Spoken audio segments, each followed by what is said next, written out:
Good afternoon, everyone. We're delighted to be here for the second annual NarraScope conference. Last year, we were here together doing pretty much what we're going to be doing here, which is telling you a little bit about the committee and its activities and inviting you into a conversation about what else we could do, should do, shall do, I guess you could say. So our mission is pretty straightforward and intuitive. We promote the teaching of IF, and that includes, hugely inclusive, teaching with IF, using IF as a tool of giving information about any topic, like one would use a book or a video. Teaching about IF, where IF is the subject of what you're teaching, or teaching how to make IF. Instructors use IF in all these ways at all educational level, and so our mission is to support all of that. Secondly, our mission is to support educators. So in addition to promoting the teaching of IF, we want to support people being able to do that. And then finally, we care a lot about promoting digital literacy, digital fairness, and digital inclusivity. And there's lots of indications that IF is a path forward towards a variety of literacies that seem to be really encouraging in that. So those are our general missions. I want to kind of start, we're gonna hopefully try to have a conversation between us and you, all of you out there. We want to do that not in the Twitch chat, but in the Discord channel it's called Teaching IF. So there is a Discord channel called Teaching IF where you'll see the conversation has already started. There was a lively conversation this afternoon amongst educators talking about really talking turkey, what books we use, techniques we use in the classroom, things like that. So we'd like to encourage you to write in there. Also pinned to the Teaching IF channel is a link to our INTFIC forum, where we have an educators forum. Last year at NarraScope, we announced its creation, which was our big reveal last year at NarraScope. It's been going for a year. It's not as active as it could be. And that's one of the things we're going to be discussing. But if you'd like to introduce yourself, we'd like you to go over to the INFIC forum to say who you are and what you teach. And we're going to keep the channel open for responses to the questions that we're going to be talking about in the roundtable today, if that's okay with you. But before we launch into our questions, let's just go around the circle here and say a little bit about ourselves, why it is that we were interested in being on this committee, what we teach. And really anybody can go. Is it better if I just say, Stuart, you go? Okay. Okay. So lately I've been working a lot with Twine. Obviously, I'm actively sort of keeping myself from editing a chapter right now. But I've reached a point where I'm no longer teaching as much as I am learning because I have these wonderful graduate students, some of whom you met earlier, and you'll hear from again tomorrow. And I'm at this point where I'm learning more from them than I am sort of teaching. I'm just kind of coaching, I think. That's kind of my perspective. I guess I'm going to sort of anchor the graduate end of things, maybe, to the extent that I'm useful here at all. Thanks. Chris? Sure. So yeah, as Sarf kind of mentioned up front, I do a lot of work with Twine, but beyond which, of course, I'm really proud of how many educators use it. But I also am a part-time faculty member at the Maryland Institute College of Arts undergraduate game design program. And I taught both a IF-specific course, which was really cool, and also narrative design in that program. And so it's been, maybe I'm the opposite of Stuart. I'm definitely learning more than I am teaching, I bet. But I'm talking with folks really, or working with students who are just, freshmen, sophomores, and things like that. And that's where their heads are at, or their heads are in a little bit different place, I think. Brendan?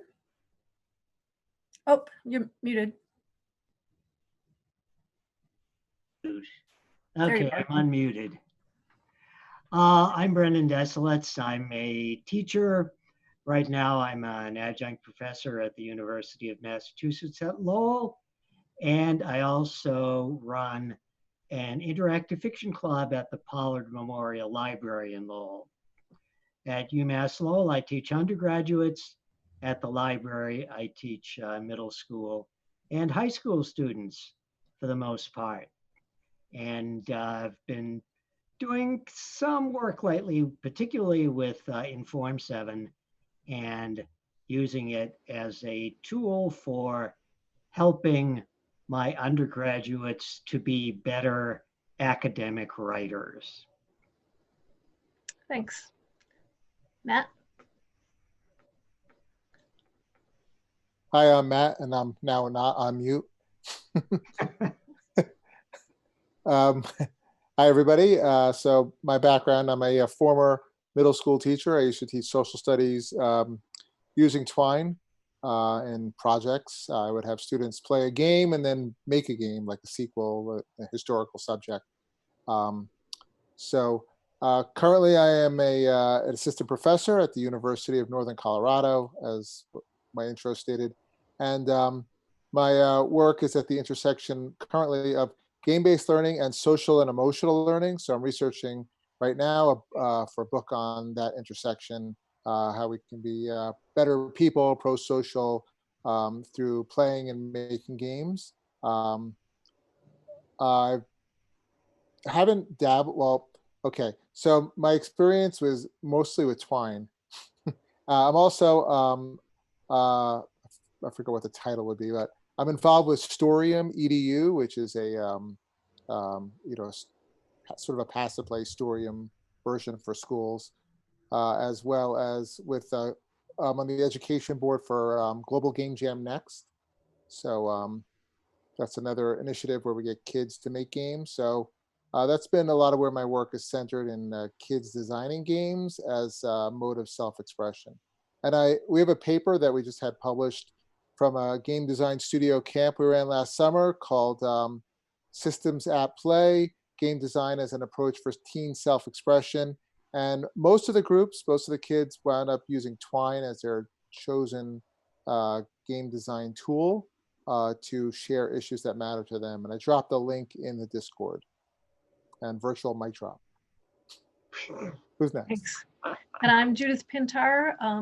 As I've mentioned, I'm at the University of Illinois, and I teach straight up IF classes, sort of history of IF, and we play a lot of IF, and we learn to write IF through a massive multi-authored sandbox called the Quad Game, which I'm going to be talking about on Tuesday, so I'm not going to take time to talk about it now.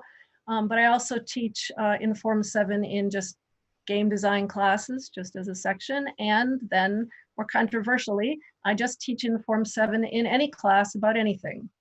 So rather than asking people to give me a horrible research paper that I don't want to read, I suggest that they learn how to program in Inform 7 and write me a simulation of the thing that's interesting to them. And most ambitiously, I've put that into a general education course, which is on minority history in Illinois. And the students spend the entire semester learning to write in Inform quite well, so that they can simulate an episode in Illinois history. And that one has worked, really fabulously, and has given me confidence to use Inform, pieces of Inform in other courses. So sometimes I just teach enough Inform that people can write a chatbot, but it's really interesting. Among the choices there are for teaching quick and easy chatbots these days, Inform 7 can drop that chatbot into a brief narrative. And it actually only takes me 1 or 2 sessions of teaching the Inform and a template of what the code should look like. And I do that in all kinds of classes about media manipulation, classes about human language, all kinds of classes. I use Inform 7 where you wouldn't ordinarily think to use it. So I'd like to encourage us all to think creatively in terms of uses of these tools that we have outside of the sort of usual suspects. So great, that's wonderful. I want to just dive into the conversation. So I'm going to pose a question, and I'm going to ask our folks here to start answering it. And then I'm going to open up the Discord here and be looking, and I'll read out some of the things that you're contributing to that conversation. So let's start with a really basic question. What do you find most challenging about incorporating IF into your teaching? You can answer this in any way that you want. You can answer it in terms of the craft. You can answer it in terms of specific issues you've had with your students. So what do you find challenging, that's more challenging about this than anything else that you might teach? So specific to IF. Well, for me, the greatest challenge is finding enough time to teach IF alongside all the other responsibilities that I have. And I think that's a great luxury, being able to even have some time and get students to the point where they can write some stories and sometimes amaze me with the qualities of them. I know there are lots of other challenges that people face. The one that I found most difficult as I work with other teachers, particularly in trying to get them to work parser-based IF into their teaching, is to get the person to go from beginning to end of his or her first IF story. Not writing it, just reading it. That is harder to do than people like us might think. Have you ever had, I have had students not understand IF. Like, so they've never played one. And initially I think they're having a problem with the code, and then they realize that's not it at all. They don't know how to play the game in parser based. They don't know what they're supposed to ask, so they don't know what to write. And so that was early on in my teaching when I didn't have them play enough. I don't know about you, when do you introduce the code, right? Do you spend a month playing games? At least. Do you dive into the code right away? No. No. No, I want to read before, I wanted the students to read before they write. I wanted them to have an idea of what it is that they're trying to write. Otherwise, I think it's too mysterious. I know that Mike Spivey spends a lot of time reading. Yeah, I listened to his talk, his workshop, and he was talking a lot about the how much reading his students do before they start writing. One thing I noticed with my undergraduates was that I think part of it also is because a lot of the time the parser games that I had them play were informed by kind of the traditions of games of yesteryear, basically. And I think a lot of them felt very frustrated, I guess is the short version, about like, well, they wanted to be able to make progress. And so I think eventually it sort of dawned on me, at least for this particular set of students, that they were, and this is normal now, is that more or less our experience of playing games is more or less continuous. Like we'll play a game for a couple hours, maybe at most, but it's not like we will get completely, like if we get frustrated, then something has gone wrong somehow. And so that's the experience they're used to. Whereas I was I think I tried to explain this eventually to them, was that I think this is not necessarily even true just of parser games, but adventure games in general, is that a lot of the game, well, first of all, these are games that are meant to be played for a long period of time, but also that there's an aspect of play where you're not sitting at the keyboard typing in commands. You've walked away for a little bit and you're thinking about, what could I possibly, like, I'm stuck on this thing that seems to be impossible. What should I be doing next? And so like that part of the process or whatever, the experience is actually an integral part of the whole thing. And so I think that that's where the frustration, besides just like grappling with the parser and like it doesn't understand what I typed in, there's sort of a mindset, and it's not like one is better than the other, it's just different.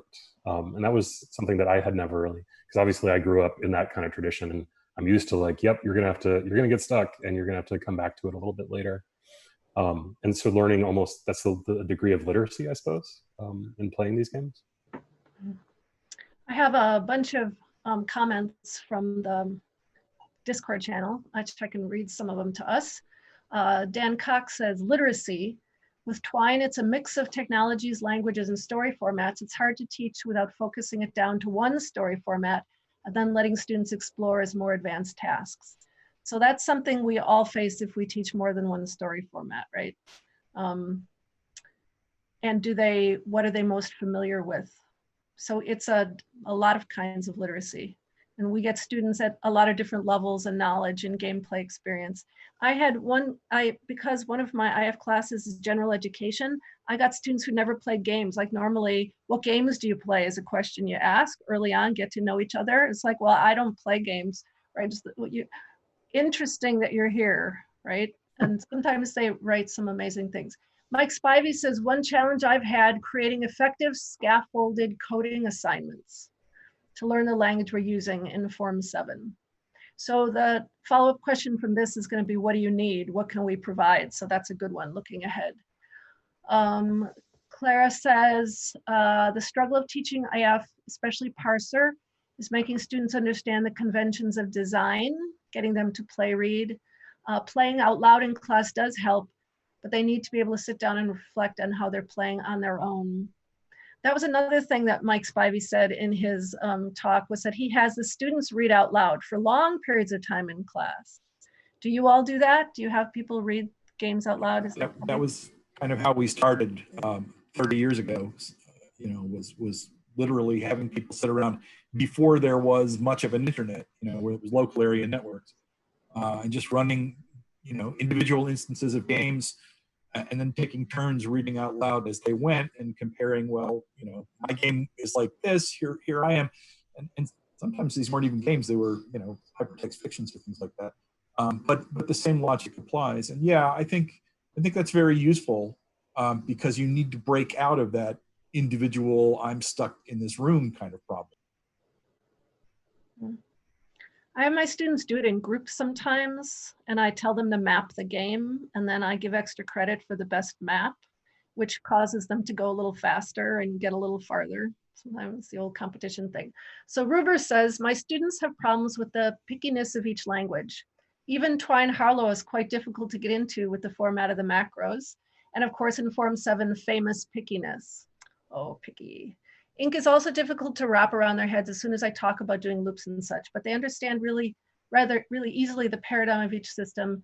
It surprised me how easy to understand was the model work for them. Okay, so would you just talk about complaining students? Pickiness, you could call it pickiness of the language, or you could say that they complain a lot, right? How angry they get when the code doesn't compile and then they blame the language, right?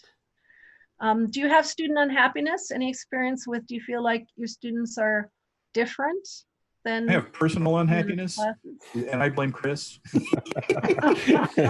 The syntax of cycling link is, it's beautiful once you get to know it, but there's at least one colon in there that I swear I don't need. I've been teaching a lot of years, and I have to say that they have a harder time with punctuation now than they used to, because this generation doesn't put final punctuation on their writing because of tweeting. And I don't know, I think it's true. I just think it's true. Well, maybe not.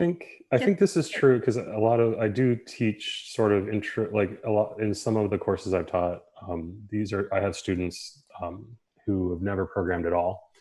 And it's even worse because in some of these courses, I'm teaching them how to use Unity, which means you have to learn C#, which is not necessarily the easiest language as your first programming language, period. I mean, the thing is, I see sort of similar, I see similar things where people are grappling with C#, for example, and understanding, like if you come from a particular mindset, or it comes easier to some folks at first, at least, than others. And so this idea of it's really important actually where you put that curly brace and that you make it all line up and stuff like that. And all these things that, especially depending on people's backgrounds, may not be a thing that they think about too much at first, or it's just like a background detail.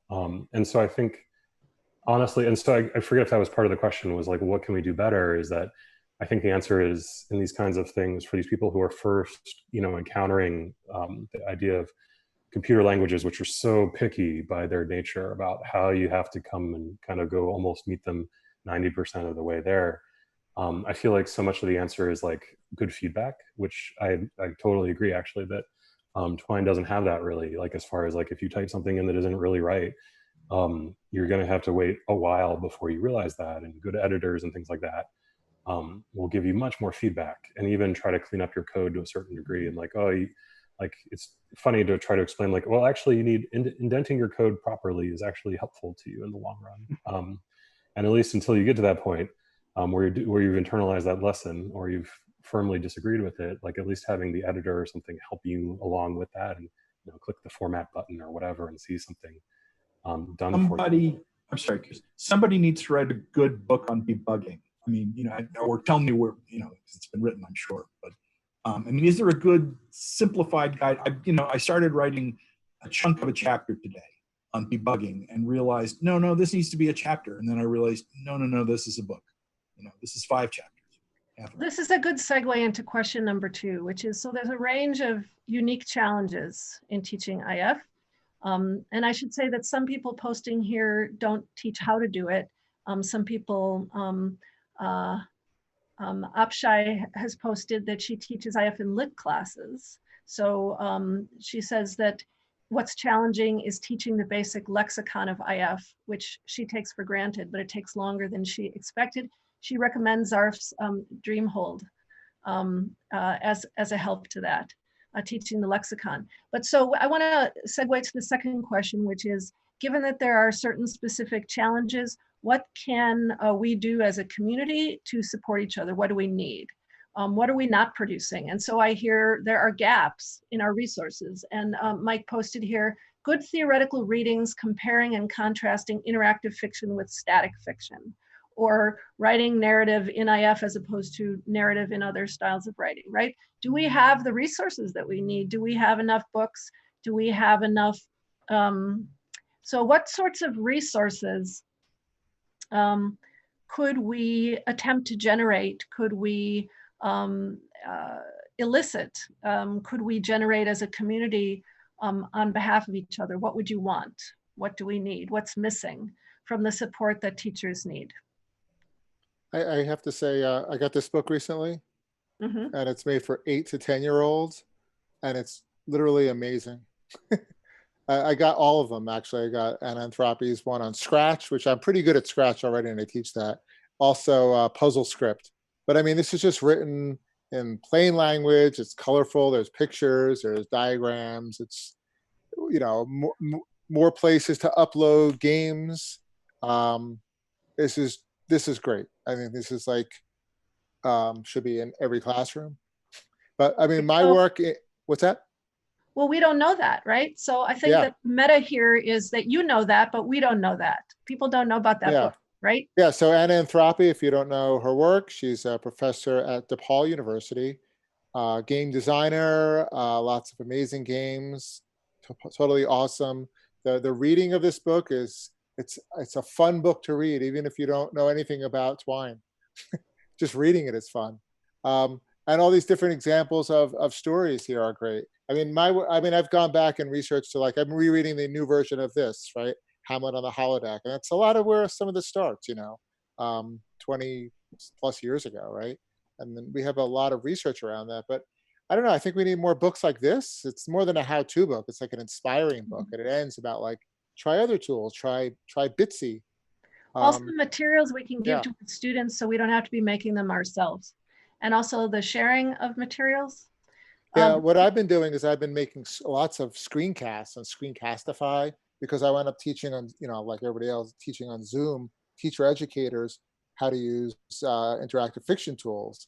And I just make a lot of, like, really short videos, like, this is how you download it and publish it to wherever you want to publish it, or this is how you embed images, or where to go to embed images. I think those are really helpful too, to onboard people. But in particular, I find that story first and coding second has been successful in my practice. I feel Anastasia would be disappointed with me if I didn't plug our project. So we're working on a book called Twining. which has 6 practical chapters. So I guess that's about 30 some Twine projects that she and I have developed. And we're in the process of kind of final now. It might be out by the end of the year, although who knows what production schedules are like now. But it should be coming, and it will be available online as well as a book. So those resources will be there. They're fairly elaborate discussions of code, sort of 5 lines at a time. Okay, we've written this. Here's what it does. Here's why we wrote it. But we've also tried to work in a lot of that write story first. So, before we go into a code example, typically we'll say, okay, this is a technique we're going to talk about, but why would we want to do that? So let's think of a story or a story problem. And we do that. And the other thing I'll say about the book is that there are these 6 practical chapters, but there are about the same number of critical things. And admittedly, this is written for a college audience. So it's not like Anna's book. Although if you look at Anna's book, the equivalent there are all of those lovely illustrations and that, that really inimitable discussion that Anna produces. We do that in a stuffier kind of college way. Well, so the conversation's going wild over here on the Discord. I think that the question is, how can we make all these resources? Everybody knows of some resources. People are making resources. How can we make these available to people more effectively? And so the question here is, do we want a static website for educators affiliated with IFTIF to go? Do we want a website that's static? Do we want other ideas on how this could happen? How do we communicate better? Can we use InFic better? Can we have a topic where that's all books and people post their books? Or maybe we want something like a channel, a YouTube channel, and elicit people to make videos for a collection like an encyclopedia. And I was actually going to suggest that if people had topics for short videos like the kind that Matt is making, topics that you would love to see, a 5-minute or a 10-minute or a half-an-hour video on a topic that you would love to have, either for your own learning or to show your students. Why don't we start cataloging those needs and those desires? And maybe we could organize some crowdsource this problem. We have InFic as a go-to place where we can talk about some of these issues when NarraScope is done. But for the rest of NarraScope and through the Game Jam, we have the Discord. We have this channel, and we could do quite a lot of planning here just in this next week. So I really invite ideas on that meta level. What sorts of things could we create as part of IFTIF? And we're just 5 people and we have busy lives. So the solution can't be that the education committee is going to do these things, right? I mean, the issue is what are we as a community going to do? And maybe we could have, leading to another question back to, do we want a professional association of some kind? Should we have affiliations as educators?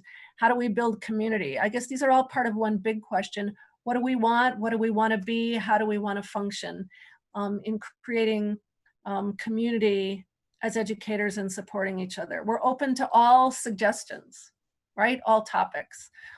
Everyone's welcome. In no sense are we ruling the IF education world because we stumbled into being on this committee, right? People are like posting like crazy and I can't keep up actually.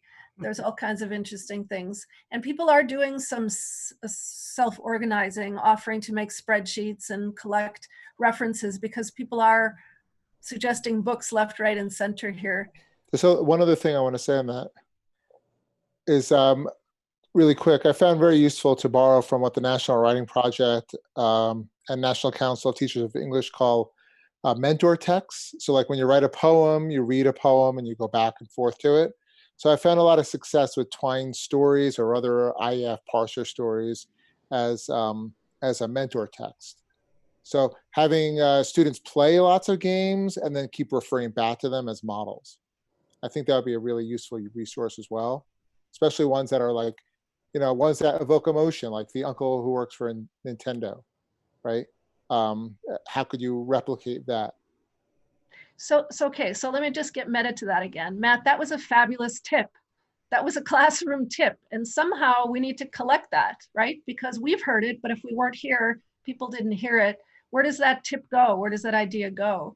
Like maybe we can make a good use of topics in InFIC where we get very specific on our topics and we collect things like, here's tips for teaching Inform 7 at the middle school level. Here's a topic for tips at, graduate students. So what can you expect, tips, techniques, and also collect resources that are appropriate at the college level and that are appropriate for kids or that are appropriate for us to learn. So where are resources that we should be reading, not that we're necessarily giving to our students.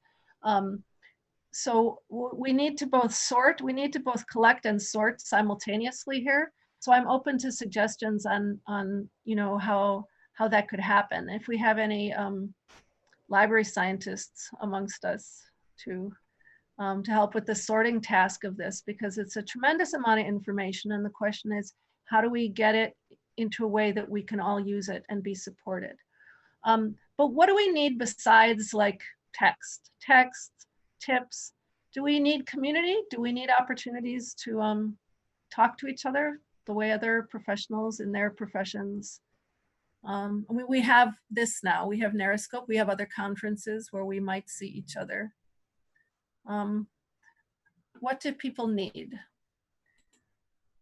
Like, I feel like I need this, what's happening right now, but how do we make that be more than once a year? I'm trying to read through to see what people have said. They're answering, I asked a lot of questions all at once. Well, some of us do get to go to meetups, and more of us get to go to meetups now that we are stuck in our homes than we did before we were stuck in our homes, because they're now all on Twitch, or rather on Zoom, I think mostly. So we can actually go to meetups across the country, or even 70 miles away if that's the closest IF meetup for us. Now, I've noticed that one of the best activity, it seems, at meetups is some kind of group reading. Something like Club Floyd, in which the group spends at least some time, probably not quite as much time as a typical Club Floyd meeting, but where they take part of the meeting and they just read a story together for a while, whether it's something from the recent IF comp or intro comp makes a good one, actually, because those are so short. That's a kind of support that I find to be very helpful. Mm-hmm. And I think it's helpful to people who are not that skilled at reading IF, because they have a lot of support around and they can. Are there other educators besides you going to that? I'm looking, because that's the rarest thing, really, to be in a room with other people who teach it. I don't run into too many educators at the meetups that I go to. I've mostly been to the Boston, Cambridge ones, but every once in a while, some folks come in who are specifically interested in education. We get to have some pretty good chats. And I find I learn all kinds of things that I can use, even if there aren't any other teachers in the room. I want to focus, or I don't know, hone in on, like, because I don't know, I have no answers is the short thing here I want to say. But like, the question I really want to ask is, like, we've collected like a good number of folks, it seems like, right now in the Discord of NarraScope. And we have, it seems, I'll take your word for it, Judith, I can't read Discord right now, but it seems like we have a good energy going. And it's like, well, like normally when a real life or an in-person event ends, everybody hops on a plane or whatever, and we wander off, and maybe a couple months later, next year or whatever, we see each other. But it's like, now that everything is online, sort of what Brendan was saying, is there a way we can continue that energy, keep that community together? And I assume the NarraScope Discord will be around for a good while, but it may not be 100% the right way. And Discord may not be the platform that a lot of educators are super comfortable with. I have no idea. But it's just like, that's a specific kind of question I wonder about right now. Well, I'd like input on that. On the Discord, I'd like input on the Discord about the Discord. Do we want something like a Discord channel? Does it feel qualitatively different than InFIC forum? Is there a reason why the community hasn't taken off on InFIC? Is that not the right place for us? Do we want something that feels cozier, a Slack or a Discord channel, which makes those things easier? We also need a place where really files can accrue. I mean, I guess you can sort of distribute across things. We can have Google Drives and Google Docs and this, that, and the other. But what can we, so I'm looking for folks who are posting crazily fast on the Discord conversation right now, some suggestions on how we keep this momentum going, concrete ideas for how we can organize this information and stay in touch afterwards and create community. So I've thrown out some, we've thrown out some, you guys are throwing out some. We should maybe collect up those ideas and keep talking through this week.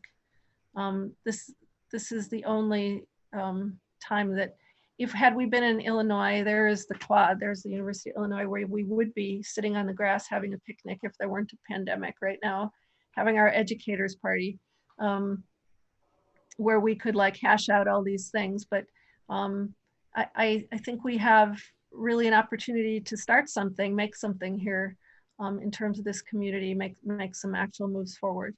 Stuart? Yeah, I wanted to say a word for Twitch while we're at it, because we've been talking about Discord.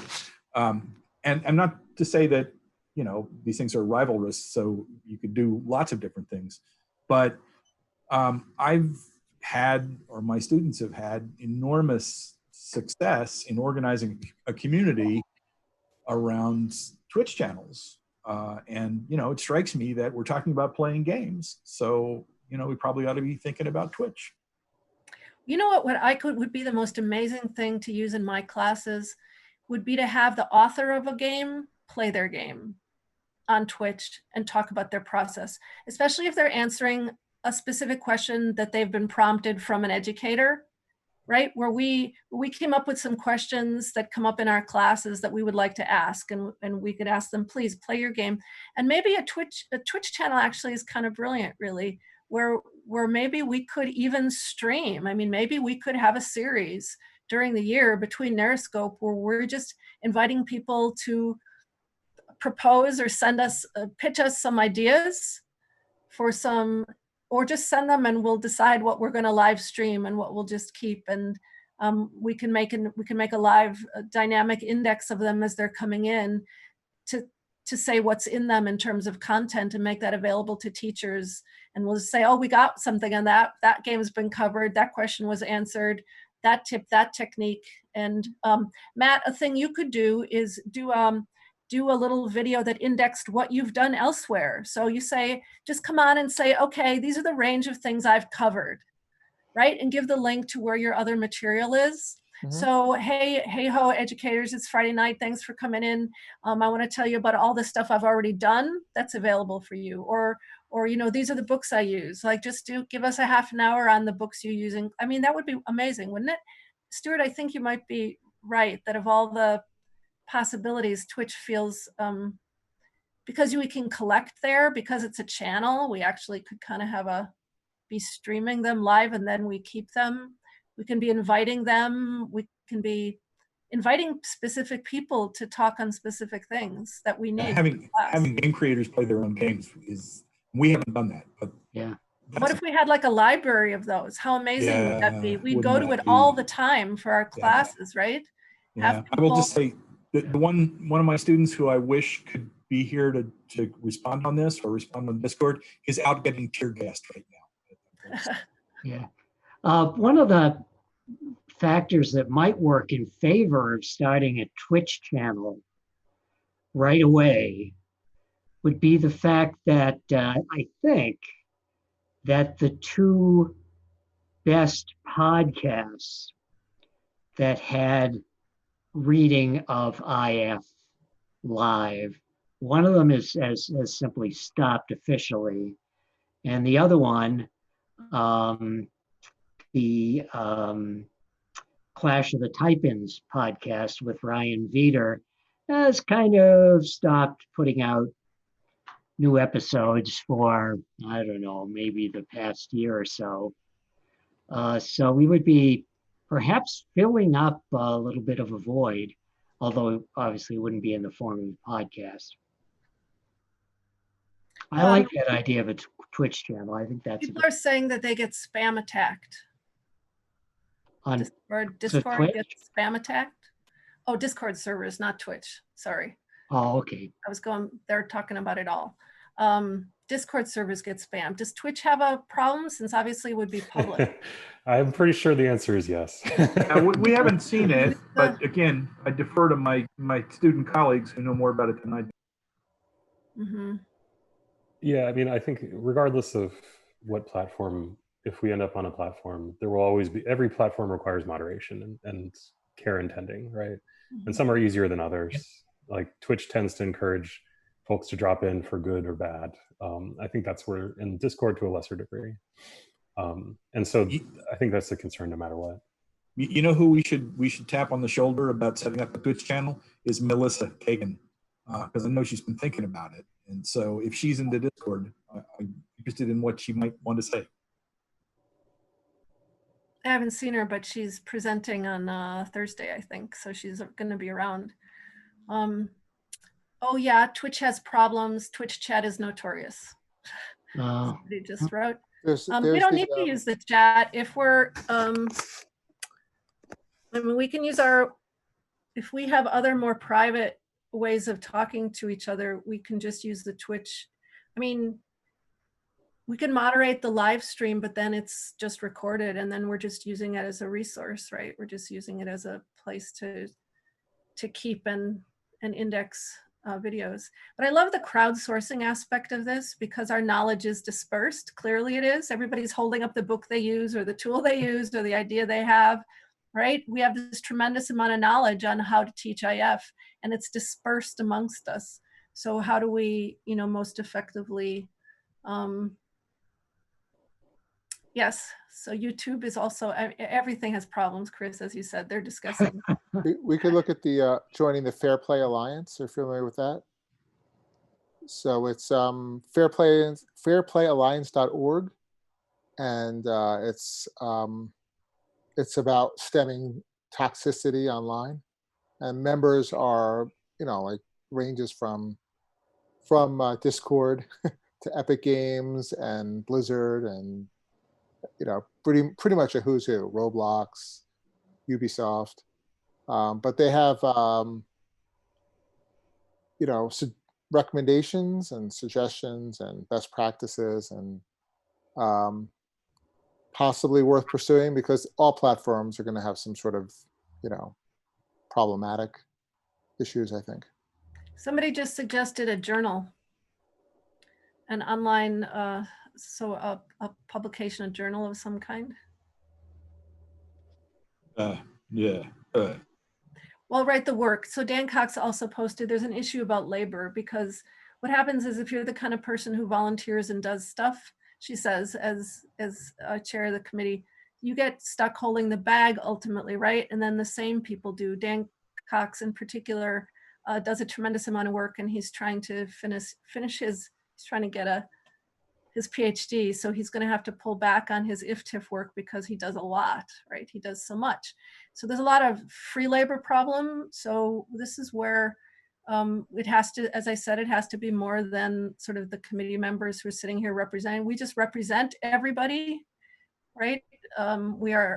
But the community is big. And if we can distribute the labor as well or come up with subcommittees, right? Subcommittees working on just sort of distribute the labor into projects and maybe they don't last forever, right? So a subcommittee that sets a thing up and then we need to get kind of like other IFTIF projects work where there's committees and subcommittees and we get things done that way. There's a difference between a one-time deliverable if you're, saying trying to build a compendium or some sort of resource that's done in a couple of years. That's different than a journal. which, you know, you really need to think it's got a 5 to 8 year lifespan. So that's a big commitment. Right. That's my other worry about a static website is that it's nice, but who's going to keep it up, right? Who's going to go out there and ask for more, and who's going to do the labor of keeping it current, and who's going to, I mean, every academic department has a web page, which was such a good idea. And then like our award winners in our department haven't been updated for 3 years, because whose job is it to put the graduate student paper award winners, right? Isn't it lovely that we're putting it on the website? But right, so so that worries me about a static page. But something like but crowdsourcing, the bringing in of materials and the sharing of materials in a way that could be kept in a really low maintenance way seems really ideal. But what do people feel on the InFic issue, InFic versus something like a Discord or a Slack channel? Is there, anybody have any feeling on why we haven't, why, Brendan, it was your question to ask, what can we do to get more people in? Maybe I should just ask it like that, because we do have it. Does it not feel cozy? Does it not feel like, because this feels pretty cozy. This Discord feels amazingly cozy. I don't know how it's managing it. Maybe because it's so active, right? And new channels are popping up, and it's populated by angels and wonderful people. I mean, seriously, you know, the chat experiences I've had here at this conference have been just enormously good. Right, but what is it, just because NarraScope, there's all this goodwill and it's what's happening in the world too that's making us warmer and nicer? I don't know. Or we're wanting to be together. How do we, Chris asked the question, how do we keep this energy and this feeling? In 2 weeks, we'll be exhausted at the end of this, kind of, all right. Probably maintaining something like this Discord that's more or less a chat is would be important. I mean, people have used the IF mud that way from time to time. Some people have, but I don't think it's ever gotten to be a really large group. I mean, InFic, of course, is not designed to be a chat. It is a level of formality that's just not the same as a chat. People typically do a little thinking anyway before they post something on InFic. And, you know, if we could maintain the kind of growth that we've had even in the past 8 months or so over a few years, we'd be in pretty good shape. And of course, we know that in a situation like this one, we should probably mention that if everybody just stopped by and introduced themselves, we would probably come up with some fascinating information and some wonderful people we'd know that we don't know already. So I don't know. I think that there's a place for trying to get something like, you know, whether it should be Twitch or Discord or Slack. I really have no feeling for that one way or the other. There's I a think couple those of, have a place, and probably InFic does too. there's a couple of comments here that have to do with information overload. Somebody said, Clara said her inbox is a permanent disaster zone on InFic, so she doesn't even go there anymore. Somebody else said that on a Discord server, when the conversation is long enough, you lose it in the beginning. So it's just massive. So it's not necessarily, it is true that on InFic, if somebody asks a question and they get an answer, you can generally just go back to it, especially on the part where people are asking a question, like an Inform 7 question. You can go back and find the question and the answers. It's, but maybe community chat is different than channels which are dedicated to a question or a problem. So maybe it's an organization problem. And if we had a Discord that we used our channels well, and we did have like a free flowing chat that just disappeared, but that the other channels were more directed toward projects or problems. To me, it's a little bit of an information management problem. And of course, we're all on too many sites. We have too much stuff. We're doing too much. We can't track it all. So that's a problem. Despite all our best desire to stay connected, it has to be pretty easy. It has to be something that's pretty easy for everybody, or they won't follow through. You wouldn't believe how fast the comments are scrolling through when you go back to see the Discord. They're talking more than we are. Maybe we messed Of course up. they are. Haven't you taught online yet? Oh, right. Exactly. It's my grad seminar. It's like, everything happens in the chat. I don't, Well, not my undergraduates. My undergraduates do the Zoom stare. They turn off their cameras and you're ghosted. Like God knows what they're doing back there. Not reading the chat? Some of my students do that too. Yeah. That's in the comic strip Olivia today. What is it?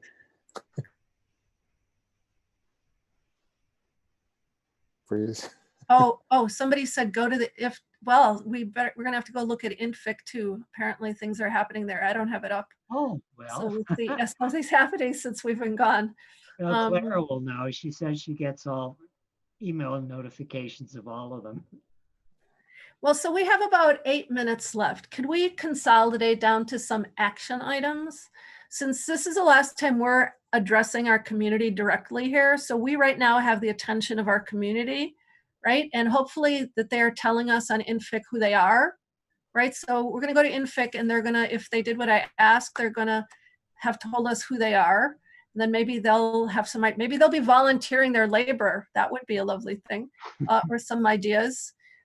Like as an action item, can we say in the broadest one that yes, we want to keep going with this energy. We want something to happen with this. We don't want this to, that would be so sad if let's sort of say we're committed to doing something moving forward with this energy in this community. It seems like people need resources. They need to find them. And maybe we could target the creation of resources. What else? So what else came from this conversation that we could think of as an action item? Well, I think we're talking about community also. Like I think there's two general things that we've been talking about is, like you were saying, Judith, the collection of resources, but also some kind of community, and finding the platform with the best affordances for that, I guess, is the best way to put it. And I continue to not really have any answers, but one thing that I thought of was, are there other communities that we could kind of model ourselves after a little bit that are more established, but not humongous ones, because we're not going to probably be humongous, but other ones out there that we can kind of pattern ourselves a little bit after? Well, that's a good question for a crowdsourced question. So if there's anybody who is in an organization that has similar needs, right, in terms of community needs and information sharing needs and what platform they use and how that works, we'd be interested to hear that so we don't have to learn by making mistakes. So if somebody can say this is, I have to say that this NarraScope Discord as an example of something working, at least in a short term, it's a pretty sort of powerful example right now, but it may just be because it's, 10 days, a couple of weeks actually, since the boot camp started a couple of weeks ago. Now the boot camp was on Slack and it worked, but it didn't feel as vibrant as the Discord. I can't say why exactly that is. They work really similarly. You wouldn't think they would feel that different. It may be just the level of the number of people. So that makes the posting more dense and makes it feel more sort of constant and alive. And we educators are only like a slice, right? We're a slice of this larger community.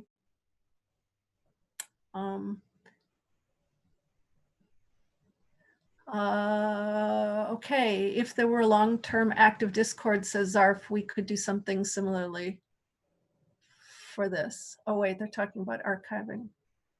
Oh, well,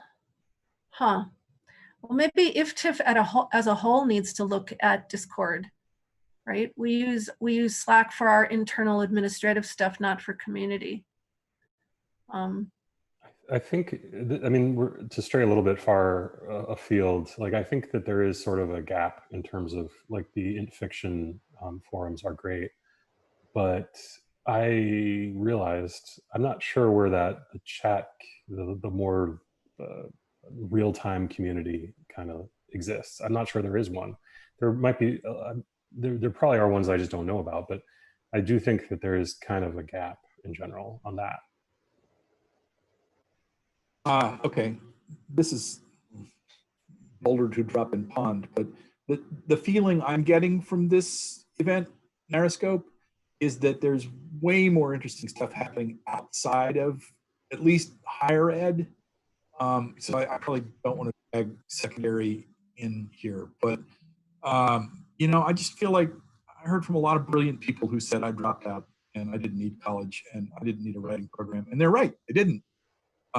And they're independent artists and they're doing marvelous things. And I mean, you know, sitting in the academy, I'd like to be better in touch with those folks, but maybe they don't need to be in touch with me. I don't think anybody would mind being a resource for others though, right? So if we say we go out further than our community of professional teachers, people who have a job teaching, everybody who shares is teaching, right? So everybody that did a session here at NarraScope in a sense is a teacher, right? And we don't have to have a strict academic definition of who it is that teaching IF. There's a member of my department who wrote a paper on what everybody knows is that in the computer world, how you learn to do something is not that you read the manual, that somebody over your shoulder tells you how to do it. And that over the shoulder teaching, that's all over IF, right? All over it. You know, you show me how to do that twine thing. I didn't read anybody's book, right? And then I know how to do that thing. And in that sense, everybody's a teacher. And so yes, we want a community of educators, but it feels like the borders should be porous with the larger IF, this community who's at NarraScope, right? Because that, Stuart, what you're saying is those people that we don't want to make a hierarchy line between people who teach professionally and the people who are sharing what they know as teachers. And if we are eliciting that information as resources for sharing, that's a way of opening that up, right? We say, we want to know what you know. Are you willing to share it with students in a way that's easier for teachers to use? You know, we just have a couple minutes here on the clock, although there's nobody after us. But probably what we can just do is move this conversation over to the Discord channel where it's been going. We're going to have some reading to do actually after this to see what they've been talking about without us. But literally with 1 minute to go, how do we just keep, we're just going to keep talking on this Discord channel during NarraScope on this Inform 7 channel. But let's also sort of cultivate, let's just play on both and see how they feel. How about I propose that? Over the next 10 days of NarraScope and toward the end of the jam, let's keep posting together, meet each other on the Teaching IF channel. And let's also go to InFIC and meet each other there and maybe make some topics. Somebody said there's topics being made over there. Let's join some topics, make some topics and continue asking these questions. And maybe people have already, you know, have answers for us that we haven't read or seen yet and proceed from there. Any last words you'd like to say to everybody? Like we are addressing our community here. We have this moment. Anything anybody wants to say? It's been nice seeing a lot of you this week. Really has. I'm sure it will be the rest of NarraScope too. Very energizing. Mm-hmm. I'm still high from Zalavir's keynote. Oh yeah. Yep, 2 days. Absolutely. He gave us the right, reading the chat from it, everybody was saying over and over, this is just what I needed to hear, just what I needed to hear right now.